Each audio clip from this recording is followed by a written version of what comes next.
Hello student, welcome back to my channel RK Bioversatile. आज के इस लेक्चर में हम मेंडल के आनुवंशिकता के नियमों को पढ़ेंगे। मेंडल ने मटर के ऊपर अपने प्रयोग किए और उन प्रयोगों के परिणामों के आधार पर कुछ कंक्लूज़न दिए, जिन्हें बाद में आनुवंशिकता के नियम कहा गया। तो चलिए हम देखते हैं। पहला नियम है लॉ ऑफ डोमिनेंस या प्रभाविकता का नियम। ये नियम बताता है कि जब हम किसी लक्षण के लिए दो शुद्ध वंशक्रम को लेकर क्रॉस कराते हैं तो उनसे प्राप्त प्रथम पीढ़ी में सिर्फ एक ही लक्षण प्रकट होता है और जो लक्षण दिखाई देता है वो प्रभावी लक्षण होता है। जस्ट सपोज या हम टॉलनेस के लिए दो शुद्ध वंशक्रम लेते हैं। ये शुद्ध पेरेंट प्लांट है, ये शुद्ध लंबे पौधे और ये हैं शुद्ध बोने पौधे। इनके बीच में हम क्रॉस कराते हैं, इससे मिले ये गैमेट्स और इससे बने गैमेट्स। ठीक है, गैमेट के संयोजन से प्राप्त होती है प्रथम पीढ़ी या F1 पीढ़ी।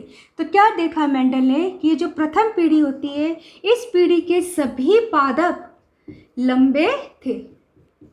ठीक है, तो इस परिणाम के आधार पर उन्होंने प्रभाविकता का नियम दिया कि दो विपरीत लक्षण के शुद्ध पादपों में जब क्रॉस कराया जाता है, उस क्रॉस से प्राप्त प्रथम पीढ़ी या F1 पीढ़ी में एक ही लक्षण दिखाई देता है और जो लक्षण दिखाई देता है वो प्रभावी लक्षण होता है। सभी पीढ़ पादप लंबे प्राप्त हुए। दूसरा लक्षण या उसका एलील अपना प्रभाव नहीं दिखा पाता, तो जो एलील अपना प्रभाव नहीं दिखा पाता उसे अप्रभावी एलील कहते हैं। स्टूडेंट आप ध्यान रखना, ये जो नियम है ये मोनोहाइब्रिड क्रॉस या एकल संकरण क्रॉस पर आधारित है। Monohybrid cross. एक और हम एग्जांपल ले लेते हैं। यहाँ हमने लिए शुद्ध पर्पल प्लांट और ये है शुद्ध सफ़ेद प्लांट। मटर में दो कलर के फ्लावर्स होते हैं, एक होते हैं बैंगनी और एक होते हैं सफ़ेद। तो अपने प्रयोग में मेंडल ने शुद्ध बैंगनी पुष्प वाले पौधे और शुद्ध सफ़ेद पुष्प वाले पौधों में क्रॉस कराया। क्रॉस के फलस्वरूप उन्होंने ये देखा कि F1 पीढ़ी में जो पादप मिले थे वो सभी बैंगनी पुष्प वाले थे। ठीक है, अगेन एक ही लक्षण F1 पीढ़ी में दिखाई दिया, बैंगनी कलर आया सभी पुष्पों का। तो कलर के लिए जो बैंगनी रंग है वो हो गया प्रभावी। ठीक है, प्रभावी रंग, प्रभावी लक्षण बैंगनी हो गया और सफ़ेद लक्षण जो है वो अप्रभावी है, जो प्रभावी एलील की उपस्थिति में अपना प्रभाव नहीं दिखा पाता। इस तरह का ये एक्सपेरिमेंट मेंडल ने जो भी 7 पेयर ऑफ कैरेक्टर्स लिए थे उन पर किया और सभी एक्सपेरिमेंट्स में सभी कैरेक्टर्स के साथ किए गए प्रयोगों में उन्होंने देखा कि दो कॉन्ट्रास्टिंग कैरेक्टर में से सिर्फ एक ही कैरेक्टर F1 जनरेशन में दिखाई देता है।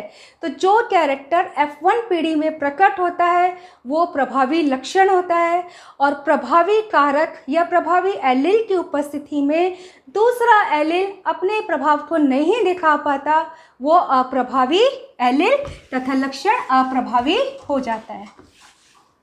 मेंडल का दूसरा नियम है law of segregation. Law of segregation या पृथक्करण का नियम। पृथक्करण का नियम, यह नियम भी मोनोहाइब्रिड क्रॉस पर ही आधारित है। ठीक है, ये चीज़ आप ध्यान रखिएगा। इस टाइप के क्वेश्चन ऑब्जेक्टिव में पूछ लिए जाते हैं कि मेंडल का ये नियम, जैसे पृथक्करण का नियम दे दिया या तीसरा लॉ ऑफ इंडिपेंडेंट असॉर्टमेंट दे दिया, किस संकर प्रयोग पर आधारित है। तो law of dominance and law of segregation दोनों जो नियम है वो मोनोहाइब्रिड क्रॉस पर आधारित है। इस नियम के अनुसार कि जब भी गैमेट्स का निर्माण होता है, सेक्सुअल रिप्रोडक्शन के टाइम पर युग्मक बनते हैं, तो बनने वाला युग्मक दो एलील में से सिर्फ एक ही एलील को ग्रहण करता है। जब युग्मक बनते हैं तो जो एलील का जोड़ा होता है, एलील पृथक हो जाते हैं और प्रत्येक एलील एक युग्मक में जाता है। लेट्स सी अगेन हम लेते हैं शुद्ध लंबे पौधे और ये है शुद्ध बौने पौधे। गैमेट्स बनेंगे, इससे बना एक ही गैमेट और इससे बना ये गैमेट, ऐसे इधर बने ये युग्मक। टोटल नंबर ऑफ गैमेट यहाँ बनते हैं, टोटल नंबर ऑफ गैमेट्स 2। इसके लिए मैंने एक फॉर्मूला बताया था जो मेरे पिछले वीडियो में है, उसको आप ज़रूर देख लेना, लिंक डिस्क्रिप्शन बॉक्स में है। तो यहाँ पर टोटल जो गैमेट बनते हैं वो बनते हैं 2 और देखो प्रत्येक गैमेट में एक एक ही एलील गया हुआ है। इस गैमेट में डोमिनेंट एलील है और इधर के जो गैमेट हैं जो मेल की तरह हम कंसीडर कर सकते हैं उसमें रिसेसिव एलील है। गैमेट के फ्यूजन से बनी F1 जनरेशन, F1 पीढ़ी। अब इस जब F1 पीढ़ी का हम क्रॉस कराते हैं या सल्फिंग कराते हैं, गैमेटोजेनेसिस के दौरान, युग्मक बनने के दौरान ये एलील पृथक हो जाते हैं। यहाँ पर देखिए इस पीढ़ी से जो गैमेट बने, एक गैमेट में गया कैपिटल T एलील, एक गैमेट में गया स्मॉल या रिसेसिव T एलील। ऐसे इधर भी एक गैमेट में कैपिटल T या डोमिनेंट एलील और दूसरे गैमेट में रिसेसिव T एलील। तो गैमेट जब बनते हैं तो एलील्स जो हैं वो पृथक हो जाते हैं। यही है लॉ ऑफ सेग्रीगेशन का नियम। अब बनने वाला प्रत्येक गैमेट उस पर्टिकुलर एलील के लिए शुद्ध होता है। इस गैमेट में एक ही एलील है, मीन्स ये डोमिनेंट एलील रखता है तो ये डोमिनेंस के लिए शुद्ध है। ये जो है रिसेसिव एलील रखता है तो ये अप्रभावी लक्षण या रिसेसिवनेस के लिए शुद्ध है। तो जो गैमेट्स बनते हैं वो अपने आप में शुद्ध होते हैं, इसीलिए इस नियम को हम law of purity of gamete भी कहते हैं। Law of purity of gamete या युग्मकों की शुद्धता का नियम, ठीक है।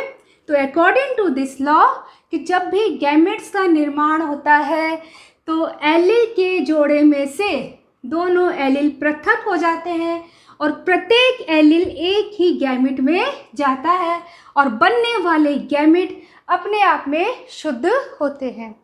ये था second law, law of segregation.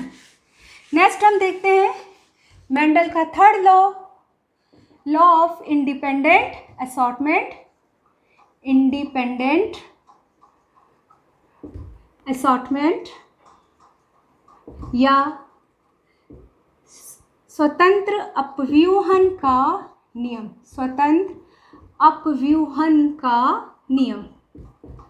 ये जो नियम है ये डाई हाइब्रिड क्रॉस पर आधारित है जिसमें 2 लक्षणों की वंशागति का अध्ययन किया जाता है।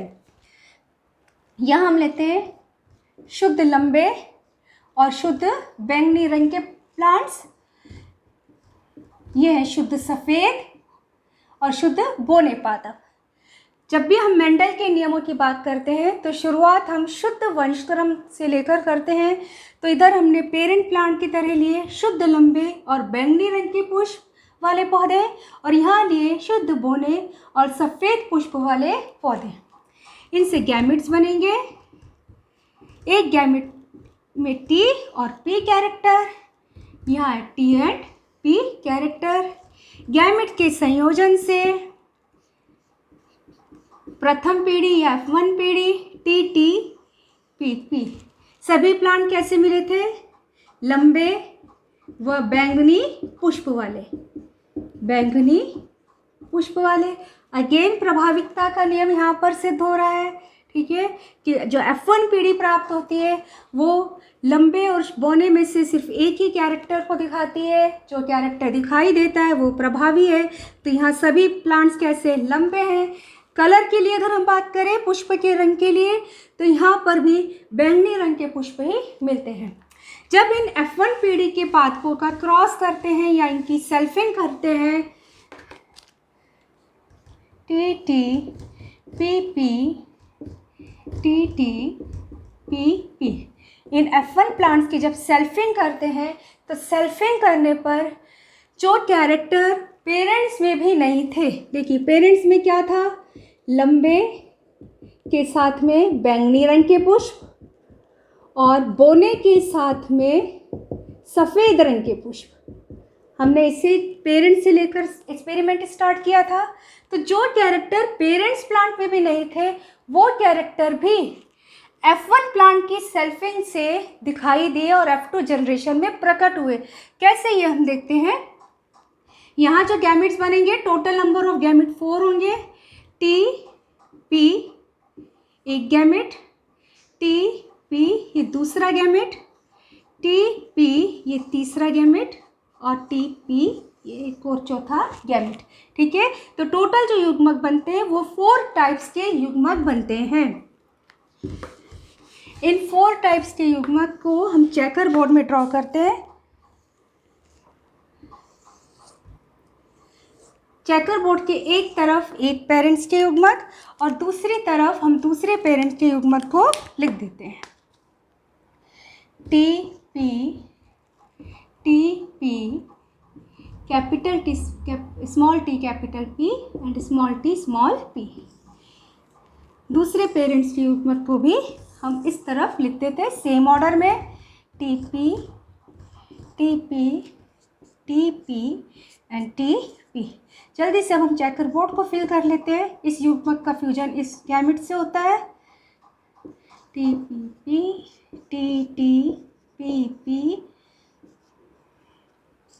बहुत ही केयरफुली आप फिल करना।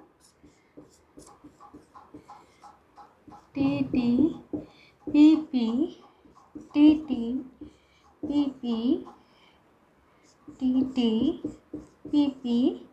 And T P. अब इधर फिल करते हैं। टी पी एंड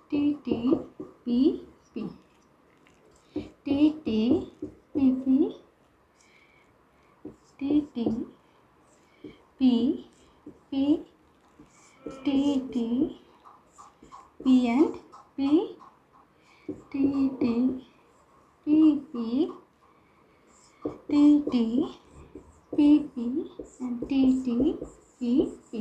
तो यहाँ चेकर बोर्ड में आप देखिए कि हमारे को 4 डिफरेंट टाइप्स के प्लांट्स मिले।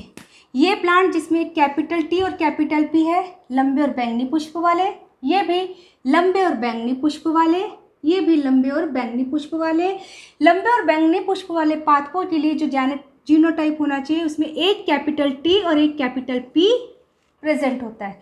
तब जो प्लांट्स होते हैं वह लंबे और बैंगनी पुष्प वाले होंगे। अब हम गिन लेते हैं 1 2 3 4 5 6 7 8 और ये 9। तो कैसे मिले लंबे और बैंगनी पुष्प वाले 9 प्लांट्स। यहाँ देखिए इसका जीनोटाइप, यहाँ पर कैपिटल टी है, मीन्स ये प्लांट्स लंबे हैं, लेकिन कलर के लिए दोनों जीन रिसेसिव हैं। तो प्लांट्स कैसे हो गए, लंबे और सफ़ेद पुष्प वाले। ठीक है, तो अगर हम इन प्लांट्स को गिने तो ये है 1 2 और ये तीसरा प्लांट जहाँ पर एक कैपिटल टी है और दोनों रिसेसिव पी हैं। तो लंबे और सफ़ेद पुष्प वाले प्लांट्स मिले 3। इसी तरह हम यहाँ पर देखें तो ये प्लांट हैं जिनमें दोनों जो टॉलनेस स्टेज एलील हैं वो रिसेसिव हैं, तो ये हो गए बोने। लेकिन क्या कलर के लिए कैपिटल पी प्रेजेंट है तो पुष्प का रंग हो गया बैंगनी। तो बोने और बैंगनी पुष्प वाले हमारे को भी 3 प्लांट मिलते हैं, एक ये 2 और एक ये 3। और एक प्लांट मिलता है जो बोने और सफ़ेद पुष्प को रखता है।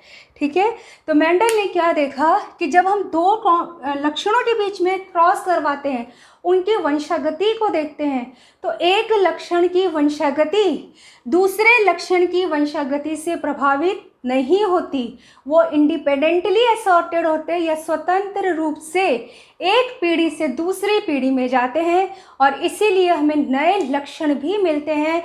जैसे हमारे पेरेंट प्लांट में लंबे और बैंगनी कलर के पुष्प थे, ये कैरेक्टर था, और बोने और सफ़ेद का था। लेकिन हमें F2 पीढ़ी में लंबे और बैंगनी रंग के साथ में लंबे और सफ़ेद पुष्प के प्लांट्स भी मिले, बोने और बैंगनी रंग के पुष्प भी मिले।